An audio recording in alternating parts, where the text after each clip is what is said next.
On peut pas vraiment dire que c'est positif, mais dans un premier temps, on a écarté tout impact négatif d'une relation sexuelle sur la performance, à condition.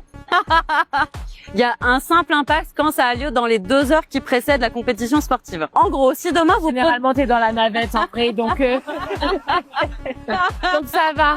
Après, ça peut se faire, hein. Franchement, les gars, un peu de respect pour vos points. Alors ensuite, Nouchka t'a donné un super élément de réponse. Effectivement, il y a des études qui montrent que ça peut même avoir un impact positif sur plusieurs choses. D'abord, la qualité de sommeil. Parce qu'on a tendance à être assez stressé, à essayer de se rassurer, ce qui est normal, une anxiété d'avant-course. Et ben effectivement, potentiellement, on va avoir moins de difficultés d'endormissement et une meilleure qualité de sommeil.